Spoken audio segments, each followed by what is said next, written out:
미국 증시는 중국의 기습적인 금리 인상 소식과 주요 기업들의 부진한 실적 전망으로 급락했습니다. 다우지수는 1.48% 하락했습니다. 중국이 2년 10개월 만에 기준금리를 0.25%포인트 인상했습니다. 경제성장이 금융위기 이전 수준을 회복했지만 과도한 유동성으로 경제의 거품 가능성이 우려되기 때문으로 풀이됩니다. 9월 취업자가 지난해 같은 달보다 24만 9천 명이 늘어난 2,405만 4천 명으로 나타났습니다. 실업률은 지난해 동월과 같은 3.4%를 유지했습니다. 신상훈 신한금융지주 사장이 신한은행 측에 고소를 취할 요청이 없다면서 이 법적 명예회복이 되기 전까지 이사회가 사퇴를 요구해도 받아들이지 않겠다고 밝혔습니다.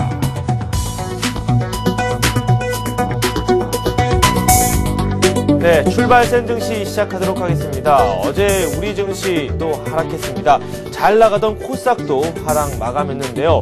이틀 연속 외국인들이 선물에서 이 매도 공세를 펼치면서 주가를 좀 끌어내리는 모습을 보여주었습니다. 현물 시장에서는 외국인들 매수를 하는 움직임을 보여줬는데요. 마감 상황 다시 한번 체크를 해보도록 하겠습니다.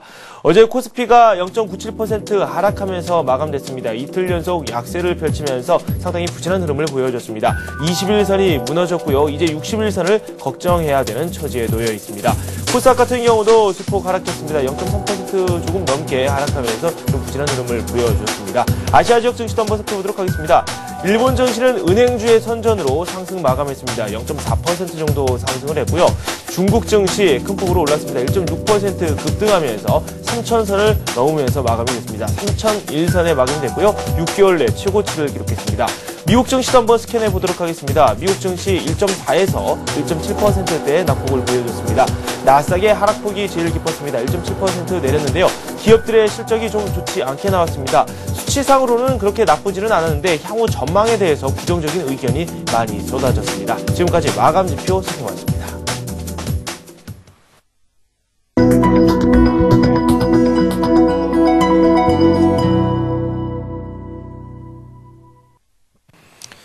네, 오늘의 센 전략 시간입니다. 이트레이드 증권 2프로팀의 김병수 실장과 함께합니다.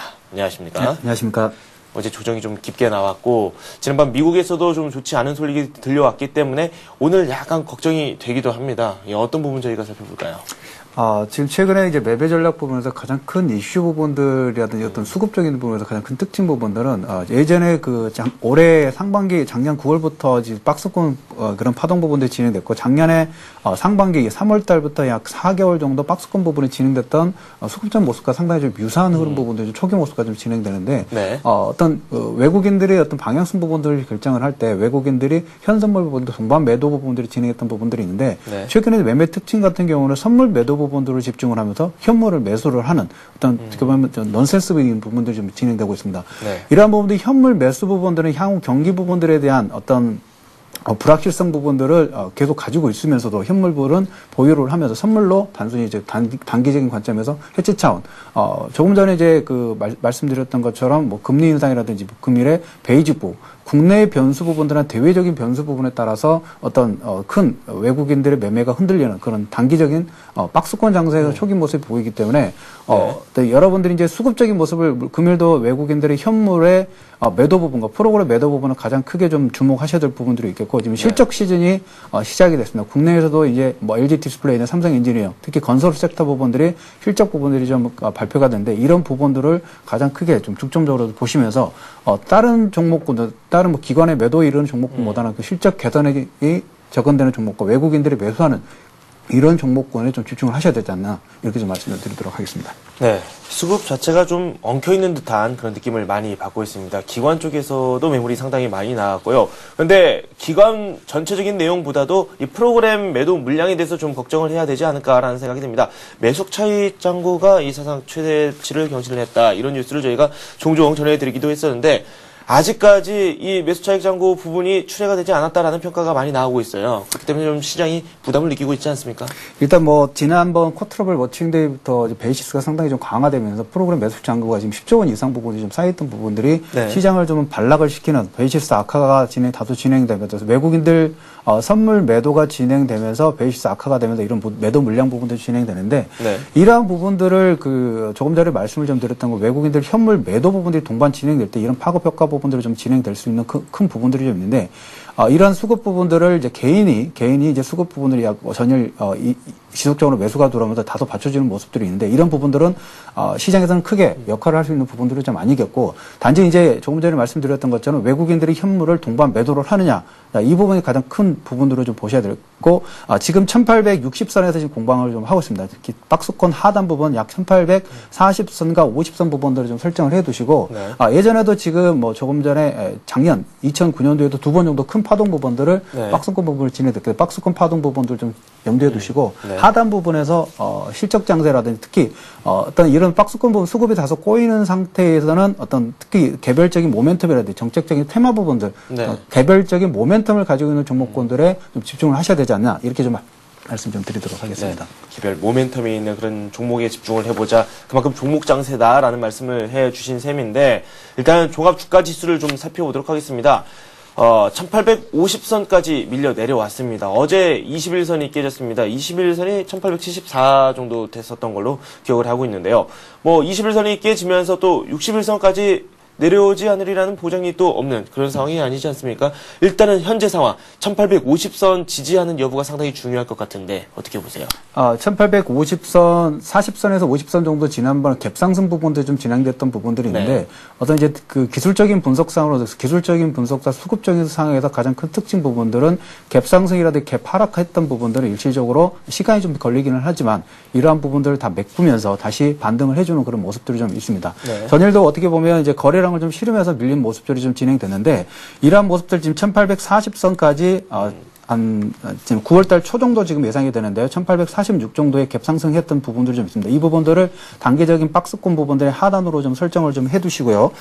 이제 보셔야 될 부분이 금일 이제 조금 전에 말씀을 좀 드렸던 것처럼 건설 섹터와 그다음에 이제 중국 어떻게 보면 지난주에 이번 주 초반까지 해서 5중 전해가 지금 모두 발표가 됐는데 네. 지난주에 발표했던 연준의 연준의 버냉키 의장의 양적 완화 정책에 대한 약간 불확실성 부분들이 언급되면서 네.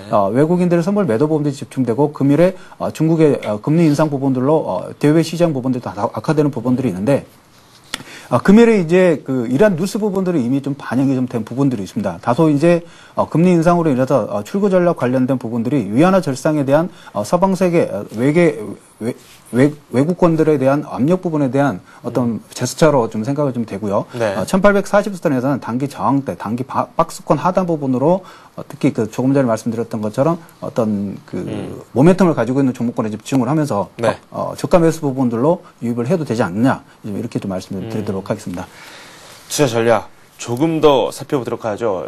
일단 실제 모멘텀 있는 종목을 한번 노려보자 이렇게 말씀을 하셨는데 최근 대형주 추세가 좀 많이 무너졌고요. 이 매기가 오히려 지금 코스닥 쪽 중소형주 쪽으로 관심이 좀 많이 이전되는 그런 모습이 나오고 있습니다. 물론 어제 좀 상승세를 유지하다가 일부 꺾인 그런 부분도 없잖아 있습니다. 어떻게 봐야 될까요? 이제 금일 이제 실적 발표를 하는 부분들이 건설 섹터 부분들을 조금 전에 말씀을 좀 드렸는데 올해 상반기 수주 부분들이 약 500억 불 정도로 예상했던 부분들이 약 하반기까지 약 700억 불이 좀 넘어설 걸로 좀 예상을 하고 있습니다. 그렇다면 이제 삼성 엔지니어로부터 실적 발표 부분들이 어떤 우리 어닝 시즌보다도 바로미터가 될 수 있는 부분들이 있겠고요. 지난주에 버냉키 의장의 불확실성 부분이 언급이 되면서 중국의 5중 전에 성장부보다는 내수 소비 부분들로 좀 진출을 하겠다, 좀 집중을 하겠다는 이런 부분들이 언급이 됐는데, 버냉키 의장의 불확실성으로, 의장이 발표를 했던 불확실성으로 좀 다소, 수면 아래로 좀 내려앉는 부분이 있는데, 이런 화학 섹터, 중국의 내수 소비 확대가 어떻게 보면 중국의 정책적인 중장기 테마 부분들로 좀 접근할 수 있는 부분들이 있습니다. 실적 시즌인 대형주 쪽에서 실적 시즌이 도래하는 건설 sek터, 삼성 엔지니어링의 오늘 반등 여부를 좀 체크를 해야 되겠고요. 그리고 중국 내수 소비 확대 부분에 따라서 화학 섹터의 반등 여부를 좀 보셔야 되는데, 호남석유화학이라든지 케미칼, 이런 화학케미칼 이런 종목군의 반등 부분들을 금일은 좀 집중적으로 체크를 좀 해야 되지 않냐 이렇게 좀 보겠고, 코스닥에서 이제 코스닥 대형주, 특히 외국인들의 어떤 박스권 대형주 장세에서 잠시 쉬어가는 코스피와 코스닥의 어떤 수익률 갭 부분이 상당히 좀 차이가 커지면서 어떤 수익률 장세 부분들의 키 맞추기 부분이 좀 진행되고 있는데 코스닥 대형주들 그리고 전일 이제 삼성전자가 메디슨 인수 부분들을 발표했는데 바이오와 헬스케어 관련된 부분들에 대한 인수 부분들이 하나하나씩 좀 진행되고 있습니다. 그렇기 때문에 외국인들이 지속적으로 좀 매수를 했던 바이오 섹터, 차바이오에너지, 셀트리온 이런 종목군과 중국에서 이제 신재생에너지, 스마트 그리드 관련된 부분들이 계속 언급이 좀 되고 있기 때문에 포스코 ICT라든지 옴니 시스템 그리고 지금 아이패드라든지 갤럭시 탭이 다음 달에 출시 부분들이 좀 진행되고 있습니다. 이런 부분들이 좀 진행될 때 무선 데이터 시장 부분들이 급증을 하면 어떤 통신 장비 관련된 부분들이 또 재차 부각될 수 있는 모멘텀이 갖추고 있지 않을까 이제 이런 종목군들의 저가 매수세 부분들을 한번 관심권을 좀 두시기를 말씀 좀 드리도록 하겠습니다. 네, 신재생 에너지 관련주들 폭발적인 상승세를 보이기도 했고 일부 종목은 좀 조정을 받기도 했어요. 이들 업종 쪽으로는 어떻게 접근할까요? 재생에너지 좀 편차 부분들이 좀 진행이 되는데 단기적인 부분들을 접근하실 부분들이 아니라 좀 중기적으로 뭐 풍력 관련된 부분들도 상승 부분들을 상당히 크게 일으켰기 때문에 1차 상승 부분을 일으켰던 종목군보다 조금 쉬어가는 종목군들 조금 전에 말씀드렸던 것처럼 일단 눌림목 부분들이 좀 진행되고 있는 포스코 ICT 그다음에 뭐 옴니 시스템 그다음에 실적 개선 부분들이 좀 진행되고 있는 특히 중국 섹터 부분들을 가지고 있는 NC소프트라든지 뭐 네오이즈 게임즈 이런 SK컴즈라든지 이런 종목군들도 접근이 가능하다고 좀 보고 있습니다. 일단 기존의 테마주들 아직까지는 동력이 좀 남아있다. 그렇게 지금 판단을 내리고 계시는 거죠? 네, 그렇습니다. 네, 알겠습니다. 코스피 쪽으로 좀 넘어가 보도록 하겠습니다. 코스피에서도 좀 업종별 편차가 나오고 있는데 일단은 전기전자 업종부터 좀 살펴보도록 하겠습니다. 이 삼성전자를 비롯해서 하이닉스까지 물론 뭐 어제 하이닉스 장중에 좀 반등을 하는 모습을 보여주기도 했습니다. 하지만 좀 부진한 흐름을 보여줬었고 삼성전자, 뭐 LG 디스플레이라든지 LG 전자 같은 경우는 그나마 좀 좋은 흐름을 유지하는 흐름을 보여주기도 했었는데 장중에 뭐 확인되지 않은 루머가 나오면서 되밀리기도 했어요. 전기전자 어떻습니까? 종목군별로 잠시 좀 말씀을 좀 드리자면 LG전자 같은 경우는 최근 반등 부분들 다 10만원 부분들 재탈환했던 모습 부분들이 있는데 이러한 부분들은 이제 스마트폰 시장에서 LG전자가 가지고 있는 경쟁적 부분들이 다소 악화가 된다는 이런 부분들이 좀 반등에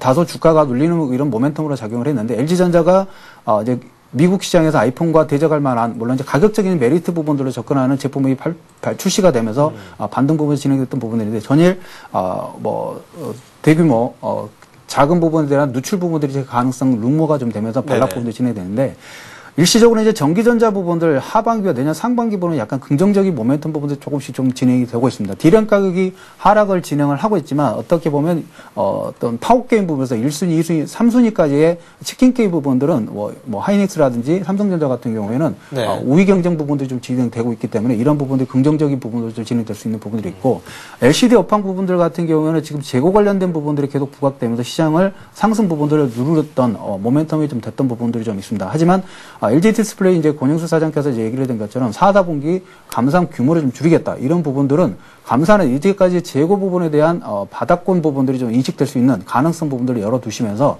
최근에 이제 전기전자 쪽에서 가장 크게 탄력적으로 움직이는 종목군이 이런 대표주들 하이닉스와 LG 디플 정도가 탄력적으로 움직이고 있습니다. 그렇기 때문에 이런 어떤 다소 오늘 금일 시장 부분 다소 밀린 부분들이 있겠지만 이런 종목군들은 저가 매수세 부분들이 가능한 영역권으로 접근하겠다 이렇게 말씀을 드리도록 하겠습니다. 네, 좀 부진했었던 전기전자 업종 쪽으로 말씀을 들어봤습니다. 뭐 건설이라든지 화학 쪽으로 좀 관심을 가져보자. 저희가 앞에서 그런 말씀을 좀 들어봤고요. 코스닥 쪽에서는 뭐 통신장비라든지 바이오 관련주들에 대한 관심 꾸준히 가져가 볼 것을 권장을 해주셨는데 그렇다면 조금 더 구체적으로 들어가도록 하죠. 저희가 관심을 갖고 지켜볼 만한 종목이 있다면 어떤 게 있을까요? 실적 부분들에 대한 그 개선 향후 물론 이제 주가 부분들을 선반영을 하기 때문에 6개월 정도라든지 내년 상반기 부분의 실적 개선 부분들이 좀 진행될 수 있는 가능성 부분 있는 종목군과 외국인들 수급입니다. 수급.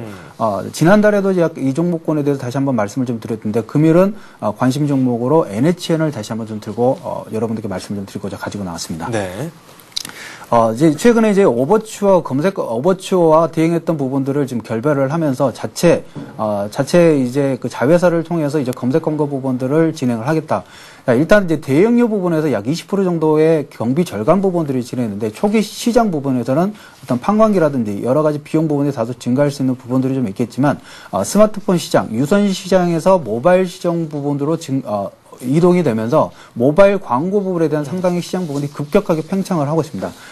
이제 다음 달에 이제 아이패드와 갤럭시 탭 부분들이 나오는데 이러한 부분들 또한 모바일 시장 광고 부분에 대한 급격한 팽창 부분들에 대한 어떤 기폭제가 될 수 있는 가능성들이 있기 때문에 검색 광고 관련 특히 개인 검색 광고 시장에서 특출나게 유선 시장에서 무선 시장으로 여러 가지 서비스 부분들을 진행하고 NHN의 차기 성장성 가능성을 좀 두면서 이 영업 대행 부분들에 대한 마진폭 일단 20% 정도가 절감 가능성이 좀 있습니다. 이런 부분들과 외국인들이 지금 올 하반기부터 집중적으로 지금 매수를 진행하는 모습. 올 2월 달부터 외국인들의 매수가 집중적으로 매수가 되고 기관들은 위에 반해서 지금 매도를 진행을 하고 있습니다. 이러한 모멘텀을 보시고 금일 전일 종가가 20만 8천 원 정도 상당히 어제 전일 정고점 수준까지 급등하는 파동들에도 오후장에 다소 밀리는 파동들이 좀 진행됐는데 네. 매수가 부분들은 금일 전일 저가에서 약간 밀린 20만 7천 원 정도로 설정을 좀 해드리겠고요.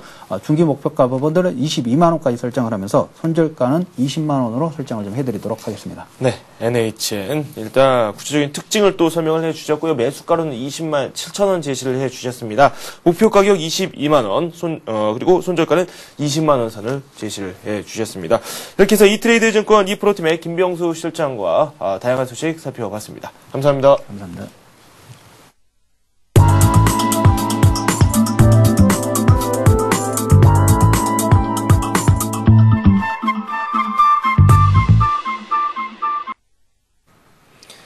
네, 뉴스 속 테마주들 분석을 해보도록 하겠습니다. 오늘은 대우증권 은평진의 박종혁 과장과 함께합니다. 안녕하세요. 예, 안녕하십니까? 네, 저희가 지난주에 시장에서 뜨거웠던 네 종목을 한번 살펴봤습니다. 두산인프라코, 글로비스, 그리고 또 금리 인상에 대한 기대감으로 뭐 보험주를 두 종목 살펴봤었죠. 동부화재와 삼성화재 이렇게 좀 네 종목을 살펴봤었는데 흐름 자체가 조금씩 엇갈리는 부분이 있긴 있었어요. 예, 그렇습니다. 지난주 같은 경우에 두산인프라코어 같은 경우는 네. 이제 두산 메카텍이 갖고 있었던 6%의 지분이 블록디로 소화가 됐습니다. 네. 따라서 기관과 외국인들이 골고루 나눠 가졌고요. 두산 인프라코어의 발목을 붙잡고 있었던 그런 문제가 해결된 것으로 보여지고 있습니다. 지난 일주일 사이 증권사 5곳에서 매수 리포트가 나왔는데요. 네. 모두 다 이익 전망치를 좋게 하고 있었고요. 모습도 그에 걸맞는 모습으로 보여줬습니다. 글로비스 같은 경우에는 역시 5곳의 증권사에서 이제 리포트가 나왔는데요. 마찬가지로 그 이익에 대한 좋은 전망을 반영했습니다. 하지만 전체적으로 자동차 주식이 하락 속에서 크게 오르지는 못했고요. 그나마 자리를 지키고 있는 그런 모습이었습니다. 금리 인상과 관련된 그 보험주들은요, 그 금리 인상이 무산됨에 따라서 금리 동결이 됐죠. 따라서 좀 아래쪽으로 좀 흐르는 모습을 보였습니다. 네. 그 동부 화재 같은 경우는 금리 동결로 인해서 손절가까지 이제 밑으로 하회를 했는데요. 네. 11월 달에 다시 부각될 그 금리 인상, 그리고 어제 중국이 갑자기 금리 인상을 단행했는데요. 네. 이에 따라서 다시 한번 그 시장에서 재부각을 받을 수가 있습니다. 따라서 매수 대기하셔도 좋은 상황이라고 볼 수 있겠습니다. 네. 뭐 네 종목 저희가 빠르게 살펴봤는데 뭐 그중에서 글로비스 조금 더 살펴보도록 하겠습니다. 글로비스 일단은 기관 쪽에서 매수가 조금씩 들어오고 있어요. 그 예, 부분에 좀 그렇습니다. 주목해 볼 필요가 있지 않나라는 생각이 드는데 저희가 외국인, 기관 어떤 특정 수급 주체를 좀 따라서 이렇게 매매를 하시는 분들도 상당히 많기 때문에 이런 부분 좀 주목할 만한 부분이 아니겠습니까? 예, 그렇습니다. 특히 외국인보다도 지금은 기관 쪽에 좀 주목을 해야 되는데요. 네. 외국인 같은 경우는 그동안 계속적으로 우리 국내 시장에서 매수 패턴을 유지하다가 네. 최근 들어서 그것이 좀 엇갈리는 모습을 보였습니다. 네. 그래서 외국인들은 이익 실현할 가능성이 높아지기 때문에 그동안 외국인들이 많이 매수했던 종목들은 서서히 이제 좀 이익이 나오지 않을까라고 생각이 되고요. 네. 기관이 매수하는 건 좀 의미가 다릅니다. 왜냐하면 펀드 환매 속에서 기관들의 자금이 빠져나가고 있는데 네. 기관들의 자금이 빠져나가는데도 불구하고 기관들이 매수를 하고 있다, 조금씩 사고 있다는 것은 네. 앞으로 전망치를 더 좋게 보기 때문이 아닌가라고 네. 생각이 듭니다. 그래서 그런 종목에 좀 주목을 해야 될 것 같습니다. 그리고 보험주들 중국에서 금리 인상 뉴스가 나왔고 뭐 우리 시장도 언젠가는 금리를 인상해야 되는 그런 명분이 생겼다라고 볼 수밖에 없을 텐데 예, 그렇습니다. 그렇다면 예. 좀 이렇게 좀 많이 내렸을 때 조금씩 가담을 해보는 것도 괜찮을 것 같아요. 예, 그럴 것으로 보입니다. 네네. 특히 최근 우리 정치 사회적으로 이슈가 이 금리를 올렸어야 했느냐, 지난 이제 금리를 안 올렸지 않았습니까? 그 금리를 왜 인상하지 않았느냐, 물가가 두렵지 않느냐라는 그런 말들이 많이 나옵니다. 네네. 따라서 11월 또 정부에서도 일각에서는 11월 G20 회담 이후에 이 금리를 인상시키든지 금리 조정을 하겠다라고 밝힌 바가 있기 때문에 네네. 오히려 11월 달 들어서는 보험주에 대해서 좀 더 관심을 가져도 괜찮지 않을까라고 생각이 듭니다. 네, 뭐 변수가 좀 있었기 때문에 단기적으로 이 두 보험주에 대해서는 악재가 있었습니다. 하지만 이런 악재 다시 또 호재로 바뀔 수 있는 가능성이 분명히 있습니다. 주의 깊게 살펴보시고 수급 동향도 꼼꼼히 챙겨보시는 게 좋을 것 같습니다. 오늘의 뉴스 한번 살펴보도록 하겠습니다. 어떤 소식이죠? 네, 오늘은 첫 번째 뉴스가 반도체 가격 2달러가 붕괴됐다는 뉴스입니다. 네. 사실적으로 우리나라 경제의 가장 큰 악재라고 볼 수가 있겠는데요. 메모리 반도체의 대표적인 D램 가격이 5개월 연속 하락해 세계 메모리 반도체 업계를 선도하는 삼성전자와 하이닉스에 비상이 걸렸습니다. 17일 시장 조사 기관인 D램 익스체인지에 따르면 지난 5월 2.72달러까지 올랐던 1GB DDR3 D램 고정 거래가가 그 5월 이후 줄곧 하락세를 보이다가 10월 들어서는 1.81달러까지 급락했다고 합니다. 네. 이 달러가 붕괴가 됐습니다. 1GB DDR3 디램은 삼성전자의 그 대표 상품이자 전 세계 그 디램 반도체 시장에서 가장 거래량이 많은 제품으로 꼽히고 있는데요. 향후 가격 추이도 연말에는 1.5달러까지 그리고 내년 2월에는 1.3에서 1.4달러까지 하락할 것이다. 라는 전망이 나오고 있어 좀 전망을 어둡게 하고 있습니다. 네. 다른 한편에서는 이 같은 반도체 가격이 하락이 삼성전자와 하이닉스와 그 3등 업체와의 간격을 더 벌일 수 있는 기회다라고 그 말하고 있고요. 또 결국은 투자 능력이 있는 삼성전자와 하이닉스가 살아남지 않겠느냐라는 예측이 나오고 있습니다. 또 네. IT 기기의 최대 성수기가 12월부터 시작된다면서 이제 바닥을 다지는 과정이 아니겠느냐라고 그런 예측이 나오고 있습니다. 네. 따라서 그 바닥을 다지면서 저점에서 분할 매수하라는 그런 리포트도 나오고 있는데요. 이 문제는 반도체 가격의 추가 하락입니다. 네. 지금 현 상태로는 그 우리나라 기업들이 치킨 게임의 승자가 될 수도 있지만 추가적인 가격 하락이 일어난다면은 지속이 된다면은 네. 우리나라 그 반도체 기업들의 실적 악화가 불보듯 뻔한 일이기 때문에 성급한 판단으로 매수하기는 좀 불안하지 않느냐라는 생각이 듭니다. 네. 그리고 그래도 만약 내가 삼성전자를 꼭 매수를 해야겠다라고 생각하시는 분들은 70만 원대까지, 하이닉스 같은 경우는 2만 원대까지는 좀 기다렸다가 매수를 하는 것이 좋지 않을까라고 생각이 듭니다. 네. 두 종목에 대해서 말씀을 한번 해주셨어요. 삼성전자와 하이닉스. 구체적으로 더 살펴보는 게 좋을 것 같아요. 가격 조정을 좀 기다렸다 매수를 하는 게 좋을 것 같은데, 먼저 삼성전자부터 기술적인 면도 함께 보면서 설명을 들어보도록 할까요? 한번 차트를 보시면서 말씀을 드리겠습니다. 네. 일단 75만 원 아래서 일단 바닥권은 형성되어 있는 모습입니다. 전 저점 같은 경우에 73만 5천 원에서 전 저점이 형성되어 있기 때문에 지금 제가 느긋한 그런 여유 있는 자금으로 투자를 하실 때에는 보수적으로 투자를 하실 때는 73만 5천 원에 일단 분할 매수 한번 들어가시는 게 좋을 것 같고요. 네. 2차 매수가는 주봉상으로 봤을 때 그 직전 저점인 그 70만 원, 70만 5천 원 정도가 2차 매수가가 되겠습니다. 네. 그 삼성전자의 그 3분기 영업이익이 4.8조로 지금 예상을 하고 있습니다. 네. 4분기가 이제 문제인데 4분기엔 최악의 경우 3조대를 예상을 하고 있는데요. 2009년도 주가와 실적을 비교해 봤을 때 4조 미만이면 70만 원이 깨질 가능성이 상당히 높습니다. 네네. 따라서 지금 같은 경우는 70만 원 선을 마지노선으로 하고요. 70만 원이 깨진다면은 손절매를 하시는 게 나을 것 같습니다. 네.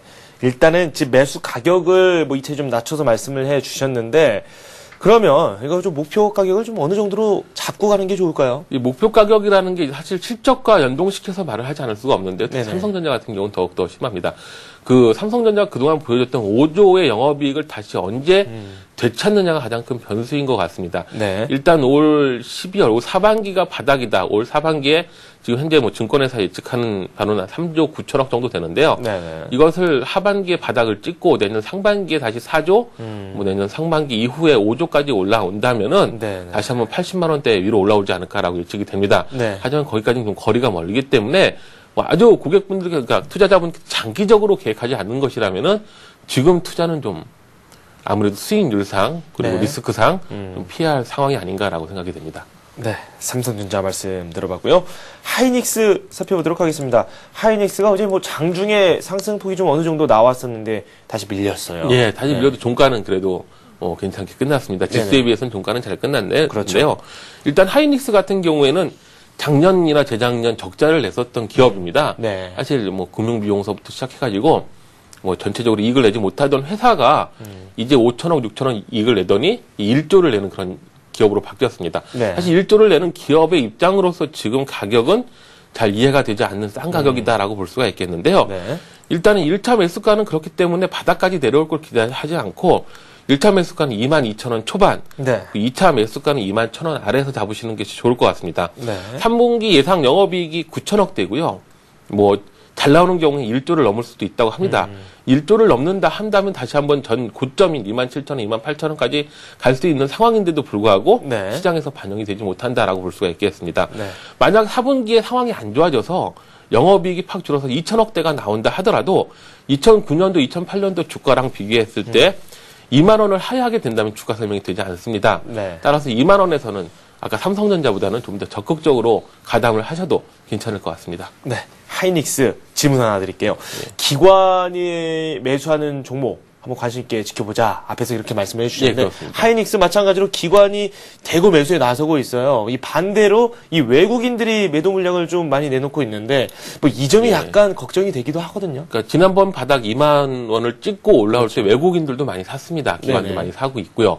아까도 말씀드렸듯이 기관 같은 경우는 좀 더 중장기적인 차원에서는 아까도 말씀드렸듯이 하이닉스 같은 경우는 설명되지 않는 주가라고 말씀을 드릴 수가 네네. 있겠습니다. 9천억, 적어도 1조를 내는 회사가 2만 2천 원에 머물고 있다는 사실은 네. 사실 이해하기 힘들기 때문에 기관에서도 사 모은다라고 볼 수가 있겠고요. 네. 외국인 같은 경우에는 이제 한동안 그 대차 거래했던 그 지분을 사들였습니다. 물량을 사들였고요. 지금 다시 또 이익 실현 물량이 나오고 손절매 물량이 나오고 있는데요.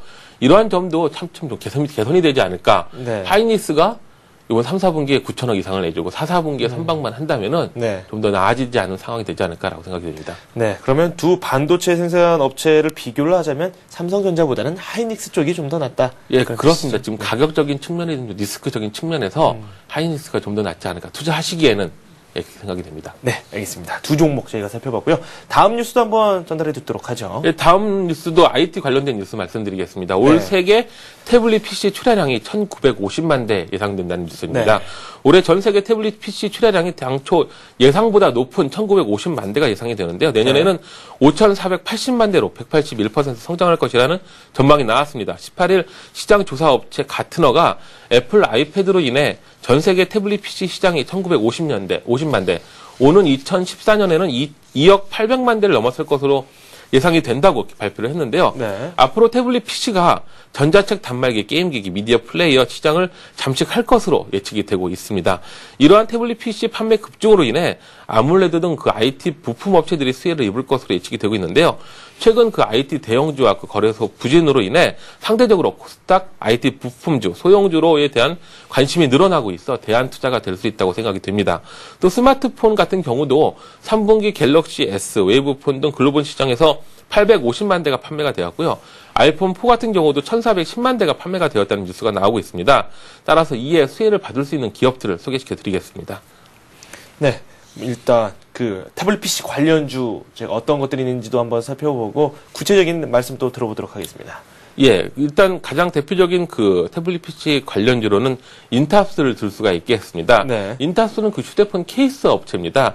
그 스마트폰 갤럭시 S와 갤럭시 탭의 그 케이스를 독점 납품하는 그런 회사인데요. 이번에 태블릿 PC 케이스 시장에 진출을 했습니다. 네. 따라서 그 하반기에 뚜렷한 실적 개선이 예상이 되고 있고요. 최근에 기관들의 수급도 꾸준히 이어지고 있습니다.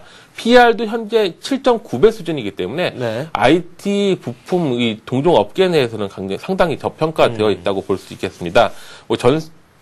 3, 4분기, 4, 4분기 모두 실적이 급격한 성장이 예상되기 때문에 네. 지금 시점에서 가담하셔도 괜찮을 것으로 보입니다. 네, 인탑스 말씀 들어봤고요. 두 번째 종목도 한번 살펴보도록 하죠. 예, 두 번째 종목은 아몰레드 관련된 뉴스를 종목을 말씀드리겠습니다.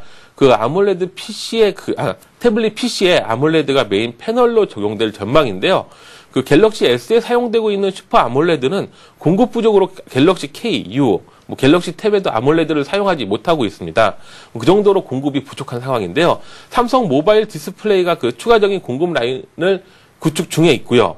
그 AP 시스템 같은 경우는 이러한 그 삼성 모바일 디스플레이에 그 장비를 납품을 하고 있습니다. 근데 보통 AP 시스템은 우주 항공 관련주로 잘 알려져 있지만은 실질적으로는 그 아몰레드용 그 레이저 결정화 장비와 봉지 장비의 국산화를 주도하고 있는 그런 네네. 기업이고요. 네. 그 이들의 매출이 전체 매출의 40%를 넘어서면서 네. 그 주력 상품으로 자리를 잡고 있습니다. 네. 따라서 아몰레드 관련주로 인식을 하시고 AP 시스템에 관심을 가져시는 게 좋을 것 같습니다. 예. 네. 조금 더 기술적으로 들어가 보도록 하겠습니다. 인탑스와 그리고 또 AP 시스템 두 종목 살펴봤는데 이 어느 구간에서 매수를 하면 좋을지 목표는 어느 정도로 설정하면 좋을지 그에 대한 말씀도 한번 들어보도록 하겠습니다. 예, 인탑스 차트가 상당히 좋다고 말씀을 드릴 수 있겠습니다. 5일선을 따라서 계속 오르고 있는데요. 5일선을 따라서 오르는 것뿐만 아니라 5일선에서 계속 아래 꼬리를 달면서 오르는 것도 주목해 봐야 할 것입니다. 지속적으로 기관들이 조금씩 매수에 가담하면서 주가를 올리고 있는데요. 실질적으로 차트만 놓고 보면 전고점에 다다른 게 아니라라고 생각하실 수가 있겠는데 네. 이것이 일봉이 아니라 주봉으로 보시게 된다면 약간 좀 달라집니다. 주봉으로 보시게 된다면 이제 바닥권에서 1차, 2차 상승 중이다라고 말씀을 드릴 수가 있겠습니다. 따라서 매수가는 오늘 어저께 미국 지수가 워낙 많이 빠졌기 때문에 네. 시초가 이하에서 어저께 종가 이하에서 한번 잡아보시는 게 좋을 것 같고요. 목표가는 이전 고점, 그러니까 주봉상 전 고점인 24,500원, 네. 손절가는 21,000원을 제시하겠습니다. 네, 인탑스 살펴봤고 AP 시스템 일단 인탑스는 시초가에 한번 살펴보자. 예, 그렇습니다. 네. 시초가에 아마 마이너스가 나올 텐데요. 네. 마이너스 나오시면 바로 따라잡는 것도 네네. 괜찮을 것 같습니다. 네, 알겠습니다. 바로 이어서 AP 시스템도 살펴보도록 하죠. 예, AP 시스템은 갑자기 기관에서 매수세가 몰리고 있습니다. 최근 2, 3일 동안 기관에서 50만 주 이상을 매수를 했는데요. 네. 잘 알려지지 않은 아무래도 관련주다라고 말씀을 드릴 수가 있겠습니다. 일단 어제 같은 경우도 꼬리를 내면서 물론 음봉이 났지만 아래 꼬리를 내면서 강하게 말려 올라가는 모습이 인상적이었는데요. AP 시스템도 오늘 매수가는 시초가에 한번 쫓아가 보시는 것도 좋을 것 같습니다. 시초가에 떠서 시작하신다면 잠시 한번 참아보시고요. 시초가 부근에서 한번 잡아보시는 게 좋을 것 같고요. 그러니까 어저께 종가 근처에서 잡으시는 게 좋을 것 같고요. 목표가는 전 고점인 8,800원을 제시를 하겠습니다. 그리고 손절가는 7,400원 제시하겠습니다. 네, 알겠습니다. 이렇게 해서 네 종목 저희가 빠르게 살펴봤고요. 대우증권 은평지점의 박종혁 과장과 함께했습니다. 고맙습니다. 예, 감사합니다.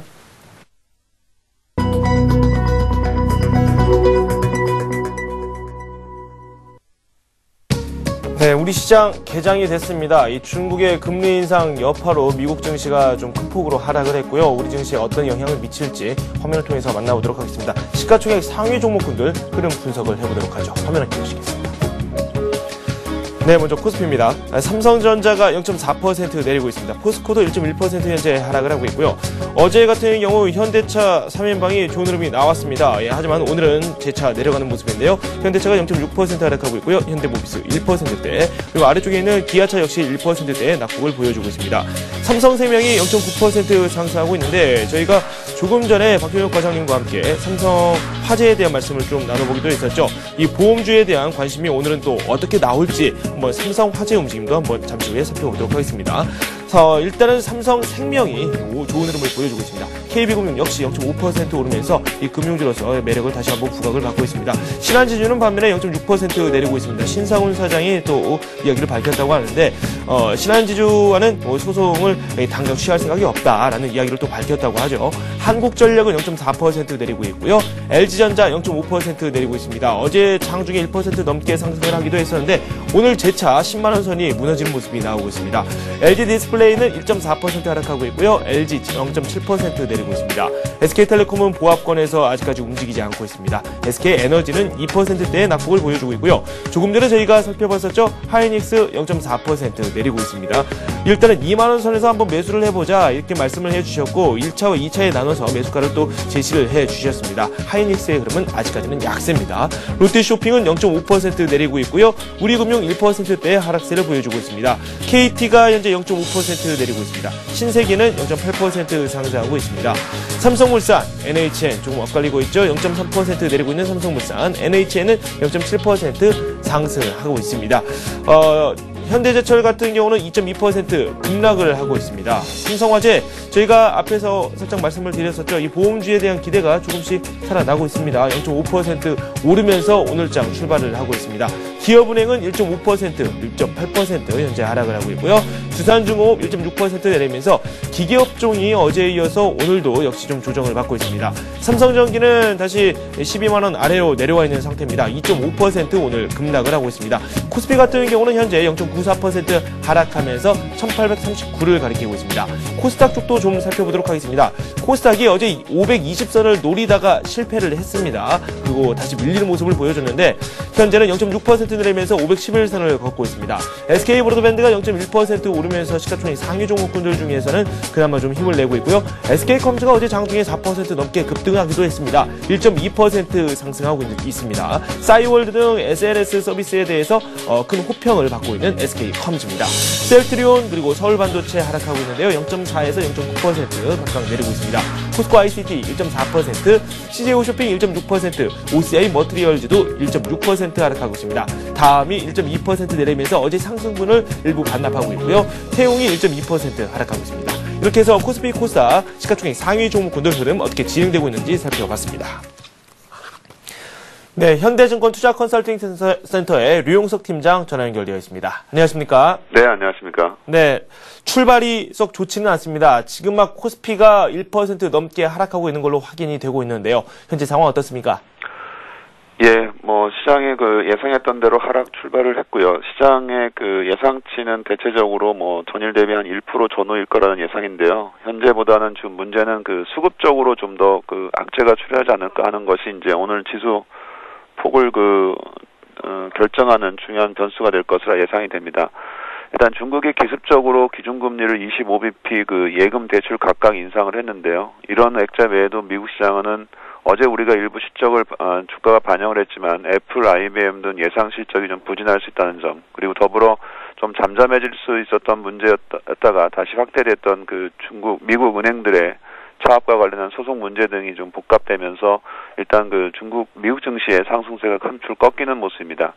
다만 이런 복합적인 악재가 많이 출현했음에도 불구하고 미국 증시가 21선이라고 볼 수 있는 1920선에서 1차 지지가 된 점, 그리고 어제와 같이 복합 악재에 대비해서 지수가 한 1.5% 하락한 것이 의외로 보면은 지수 낙폭이 그렇게 크지 않을 수도 있다는 그 상대적인 측면들에 보면 아직까지 시장 전체에 대해서 비관적인 그 입장으로 급격하게 선회할 수 있는 상황은 아니라고 보여집니다. 특히 이제 중국의 기습적인 금리 인상이 내부적인 요인과 관련이 많다는 점인데요. 일단 그 중국 입장에서는 자산 버블에 해당될 수 있는 부동산 가격이 최근 전월비 상승을 했고, 최근 9월 신규 대출 역시 예상치를 상회함으로써 유동성 통제가 잘 이루어지지 않음에 따라서 장기적으로 보면 부동산 통제를 위해서는 간접적인 지급 준비율보다는 오히려 직접적인 금리 인상을 선택할 수밖에 없다는 상황이고요. 당분간 발표될 수 있는 물가라 지표라든가 등등이 여전히 금리 인상의 필요성을 얘기할 수 있다는 점에서 보면은 어쩌면 그 중국 내부적인 금리 인상 문제, 그리고 여전히 연 수준에서 금리 수준이 중국의 경기에 그렇게 부정적인 수준까지 아니라는 점에서 보면은 실제적으로 중국 증시에서의 금리 인상이 전 세계에서 펀더멘털에 미치는 영향은 제한적인데요. 다만 이로 인해서 글로벌 그 금리 유동성에 대한 그 측면이 다소 자산 버블과 연결될 가능성에 대한 것은 여전히 경계 심리라 볼 수 있겠습니다. 네, 국내 증시 수급도 살짝 좀 살펴보도록 하죠. 이틀 연속 외국인들의 선물 순매도가 꽤 많이 나왔고요. 오늘도 출발부터 양이 상당한 것 같습니다. 2,000계약 넘게 장중에 좀 매도가 나오고 있는 것 같은데 수급은 어떻습니까? 예, 뭐 결과론적으로 보면은 외국인들이 국내 선물 시장에서 그 이틀 연속 16,000계약 정도를 그 순매도 포지션을 결정했는데요. 물론 그 추측을 두고는 그 최근에 그 3분기 실적 이후에 모멘텀 둔화에 대비한다는 측면도 있었겠고요. 아니면 그 전에 한 7조 원 정도 현물 사둔 거에 대해서 단기적으로 지수의 조정을 대비해서 해체했다는 여러 가지 추측이 있었는데요. 결과론적으로 보면은 역시 그 외국인들은 이런 변화들에 대해서 미리 좀 단기 매도 포지션을 취했다, 이렇게도 볼 수 있을 것 같습니다. 현재 우리가 볼 수 있는 건 이런 그 외국인들 선물들이 지속적으로 강화될 수 있냐, 이런 측면이 굉장히 중요하다고 보는데요. 만약에 외국인들 입장에서 본다면은 현재 중국의 기습적인 금리 인상과 관련해서 단기 변동성에 대한 포지션이라면은 그렇게 과도하게 순매도 포지션을 지속할 필요는 필요 없지 않나, 이렇게 보고 있습니다. 앞서 말씀드린 대로 현재 중국의 기습금리 인상이 주는 경제적 효과라는 것들은 그렇게 제한적일 수 있기 때문에 아무래도 그런 측면에서 고려한다면은 외국인 선물이 추가적으로는 조금 매도 포지션을 유지하겠지만 지난번과 같이 과도하게 지수 급락을 더 유발할 수 있는 정도의 수준까지 확대되지 않을까, 이렇게 보고 있습니다. 네. 오늘 특징적인 부분을 살펴보니까 이 보험업종이 좀 상승하고 있습니다. 특징 업종 한번 살펴보고요. 투자 전략까지 함께 살펴보도록 하죠. 예, 지금 이제 중국이 금리 인상했다는 점이 자칫 이제 다음 달 우리나라 입장에서는 이제 한은의 금리 인상 쪽으로 연결이 될 가능성이 있다는 측면에서 아마 보험주가 상승하는 거를 일단 볼 수 있겠습니다. 그리고 전체적으로 본다면은 다음 달 금리 인상 여부도 역시 이제 글로벌 차원에서 대두될 수 있는 문제이긴 하지만요. 아직 한국은행 입장에서는 아직 금리 인상의 기조를 어느 정도 내년도로 연장하는 그런 흐름도 있기 때문에 그런 측면이 좀 과도하게 확정된 금리 인상으로 받아들이기는 좀 이르다고 보여지고 있고요. 오늘 시장에서 가장 큰 관점은 낙폭이 어느 정도 제한적이냐, 이런 식이 가장 중요한데 저희들이 보기에는 일단 그렇게 낙폭이 확대되거나 그러진 않을 것 같습니다. 어제 미리 좀 주가가 반영한 측면이 있고요. 냉정해 보면은 중국의 금리 인상이라는 측면이 중국의 펀더멘털을 완연하게 훼손하기보다는 내부적인 요인의 부동산 가격 제어라는 측면이 강하다고 볼 수 있겠습니다. 우리가 시장에도 보다 신경을 써야 되는 부분은 아무래도 이제 미국이 추가적으로 양적 완화의 시기라든가 규모를 어느 정도에서 선택하느냐의 문제일 것 같고요. 이런 부분에 대한 불확실성이 커지면 아무래도 글로벌 유동성 차원에서 제동이 걸리는 문제가 그동안 상승했던 부분들을 일부 되돌리는 작업은 필요하겠지만 여전히 펀더멘탈 측면에서 아직은 기대 요인이 있기 때문에 전체적인 지수 하락폭 자체는 그렇게 확대되지 않는다 이렇게 보고 있습니다. 네, 알겠습니다. 이렇게 해서 현대지구 투자 컨설팅 센터의 류용석 팀장과 함께 현재 시작 상황 살펴봤습니다. 고맙습니다. 네, 감사합니다. 네, 바로 이어서 외환시장과 채권시장도 한번 점검을 해보도록 하겠습니다. NH투자선물 리서치센터의 전소영 연구원 연결되어 있습니다. 안녕하세요. 네, 안녕하세요. 네, 환율이 사흘째 상승을 기록하면서 어제 마감이 됐고요. 오늘 출발 상황이 어떤지 설명 좀 해주시죠. 예, 오늘은 이제 여기에서 또다시 이제 달러 가치가 상승하면서 오늘은 지금 전일보다 9원 50전 상승한 1140원에 지금 거래가 시작되고 있습니다. 어제는 간밤에 가이트너 미국 재무장관이 달러의 평가절하에 나서지 않겠다고 이제 밝힌 데다가 브라질에서는 이제 외국인 채권 투자에 대해서 원래 금융거래세를 이미 2번이나 인상했는데요. 또다시 이제 6%로 인상을 하면서 그렇지 않아도 달러원 환율에 이제 1110원의 지지력을 받고 있는 상태에서 상승의 빌미를 제공했습니다. 그래서 여기에 쇼커버링이 나오면서 환율이 좀 급등했고요. 장중에 이제 환율은 1132원까지 올랐지만 1130원으로 고점 수준에서 조금 낮은 수준에서 거래가 마감이 됐습니다. 네, 그리고 중국이 기준금리를 올렸죠. 이 유동성 랠리에 좀 변화가 예상되기 때문에 환율 시장에도 어느 정도 영향이 있을 것 같습니다. 전망 어떻습니까? 네, 간밤에 이제 중국이 이제 기준금리를 25bp 인상을 했는데요. 이런 여파로 일단은 이제 글로벌 달러 가치가 이제 급등을 했습니다. 그렇지 않아도 이제 달러 환율에서 1110원의 하방 경직성을 확인한 이후에 조정의 빌미를 제공하고 있었는데요. 이미 이제 일간 21선 돌파를 했기 때문에 일목균형표 기준선이 이제 1140원까지는 이제 무난한 상승이 가능할 것이란 예상이고요.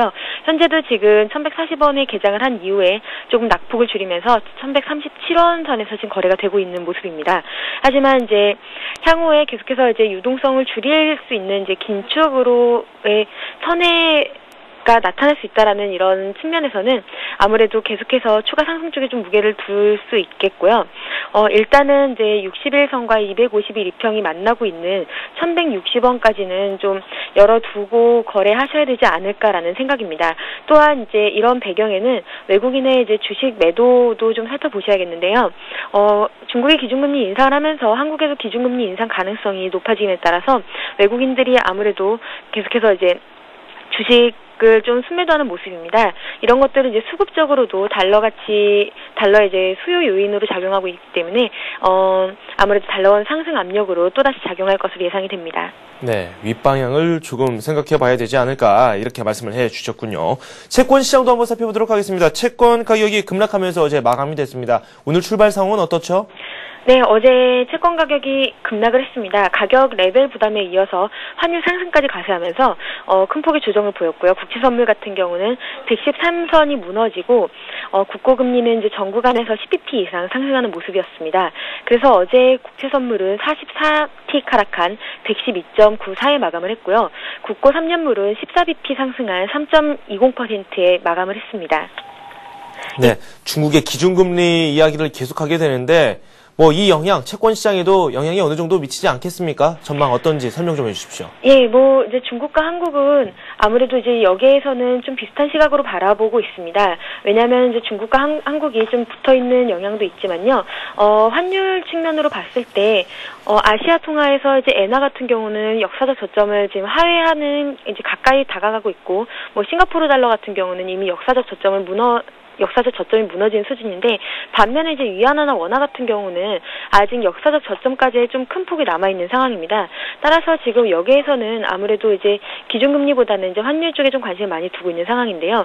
어쨌든 중국이 기준금리를 인상함에 따라서 한국도 기준금리 인상 압력이 좀 높아지고 그리고 이제 한국은행에서도 이번 달 기준금리 동결 요인이 환율에 대한 부담 요인이 좀 컸는데요. 아무래도 이제 중국의 기준금리 인상으로 인해서 환율이 상승하고 이런 것들이 아무래도 이제 한국은행에는 좀 기준금리 인상을 용인할 수 있을 만한 이런 모멘텀으로 작용할 수 있지 않을까 생각이 됩니다. 게다가 이제 중국이 기준금리 인상을 단행한 이유가 물가 상승 때문인데요. 따라서 이제 우리나라도 계속해서 뭐 IMF에서는 2012년에는 물가 상승률이 많이 높아질 것이다 이런 우려를 내놓고 있는 상황이기 때문에 아무래도 향후 기준금리 인상 가능성이 계속해서 높게 점쳐지고 있는 상황입니다. 따라서 지금 오늘도 굉장히 큰 폭의 하락을 기록하고 있는데요. 앞으로는 뭐 당분간 이런 기준금리 인상 우려에 따른 아무래도 채권 시장의 약세가 불가피해 보입니다.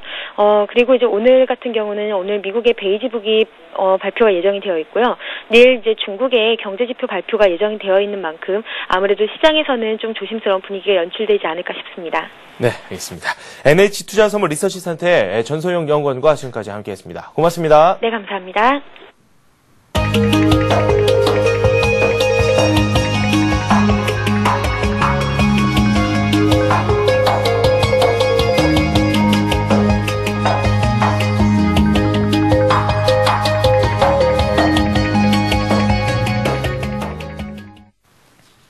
네, 현재 우리 시장 코스피가 0.9% 내리면서 장이 진행 중에 있습니다. 1839를 가리키고 있고요. 1850선은 진작에 깨졌고요. 지금 1840선까지 아래쪽으로 내려와 있는 상황입니다. 구체적으로 현재 상황 더 진단을 내려보도록 하겠습니다. 이트레이드 증권 민상일 팀장 함께합니다. 안녕하세요. 네, 안녕하세요. 네, 출발 상황이 썩 좋지 않은 그런 모습이고요. 오늘 뭐 업종별로 오르고 있는 업종 찾기가 상당히 어려운데 이 보험업종 그리고 또 일부 금융업종 쪽에 좋은 흐름이 나오고 있네요. 현재 상황 스캔 좀 해주시죠. 뭐 이제 말씀하셨던 것처럼 아무래도 좀 의외였다는 부분 때문에 중국의 금리 인상이 시장이 좀 타격을 받고 있다라고 봐야 될 것 같아요. 물론 사실 이제 중국의 금리 인상도 금리 인상이지만 거기에 대한 부담이 미국 증시, 뭐 유럽 증시 전반적으로 좀 충격을 줬고 그게 아시아 쪽으로 동반해서 전염이 되는 측면에 대한 불안감이 좀 더 크다 이렇게 봐야 될 것 같고요. 업종별로 금융 쪽, 특히 이제 보험 쪽이 좀 오르는 부분들은 아무래도 이제 중국이 금리를 올린 상태이기 때문에 한국도 금리 올릴 가능성이 좀 높아지지 않았나라는 좀 기대 섞인 것들이 좀 반영이 되면서 보험 업종에는 주가가 오르는 데 영향을 줬다 이렇게 보고 있습니다. 전반적인 분위기가 좋지는 않은데요. 일단 아침에는 워낙 뉴스가 많이 나온 상태이기 때문에 거기에 우선 혼란들이 시장을 좀 많이 떨어뜨리고 있는 요인이다라고 보고 있습니다. 그렇지만 우리는 시장이 이번 주 들어서 가지고 계속 좀 많이 빠진 상태이기 때문에 하락폭 자체가 좀 과도하게 커지기보다는 아침 이후에는 조금 낙폭을 줄이는 모습도 나타날 가능성이 있으니까 그 부분에 대해서도 관심이 필요한 것이 아닌가 이렇게 판단을 하고 있습니다. 네, 선물 시장이 자꾸 신경이 쓰이네요. 외국인들 어제도 6,000계약 넘게 매도를 했는데 오늘 벌써 뭐 2,800계약 가까이를 매도를 했습니다. 예. 이 프로그램 뭐 베이시스도 조금씩 악화되고 있는 것 같고요. 프로그램 쪽에서도 매물이 다시 나오고 있는데 이쪽 부분도 한번 살펴보도록 하죠. 이거 걱정이죠. 이제 그게 좀 외국인들이 집중적으로 팔고 있는 게 네네.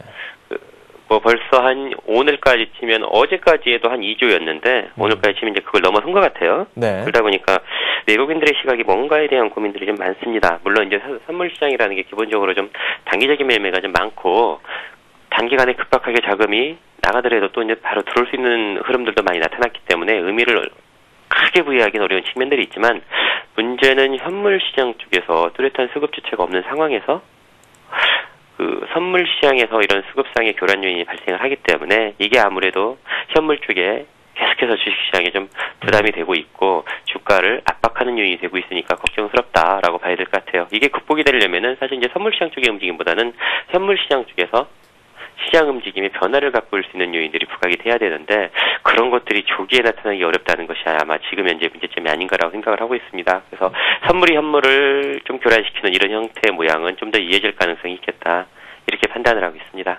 네, 현물 시장에서 외국인들의 수급도 현재는 좀 좋지는 않은 상황이고요. 좀 밀리고 있긴 합니다. 이 기관 쪽 움직임도 좀 분석을 해보도록 하죠. 어제 연기금 쪽에서 매도 물량이 좀 나왔어요. 근데 오늘 다시 매수를 좀 하고 있는데 기관들 매도 뭐 어제와 다르지 않게 꾸준히 계속해서 나오고 있는 상황이거든요. 이 부분은 어떻게 해석하는 게 좋을까요? 아무래도 좀 부담스러운 부분들을 반영하고 있는 게 아닌가 싶어요. 이제 말씀하셨던 것처럼 연기금 쪽, 지금 쪽에서는 그동안 주식시장에서 계속 좀 사면서 수급상의 긍정적인 주체로 작용을 해왔는데 어제 물론 많이 판 건 아닙니다. 어쨌거나 그런데 팔았다는 모습들이 그다지 좋지는 않고 그리고 실질적으로 이쪽에 적극성을 가지고서 시장에 진입시킬 만한 요인들이 있는 거라고 보면 이제 자금의 성격상 공격적이긴 좀 어렵거든요. 네. 시장이 밀릴 때 저가에서 사는 정도의 흐름인데 그동안 계속해서 사왔다는 것들이 아무래도 조금 부담스럽지 않나라고 보고 있습니다. 같습니다. 오히려 관심을 가져본다면은 그쪽보다는 이제 이번 주 들어서 주식을 좀 많이 사고 있는 개인들 자금 쪽이 좀 더 관심인데,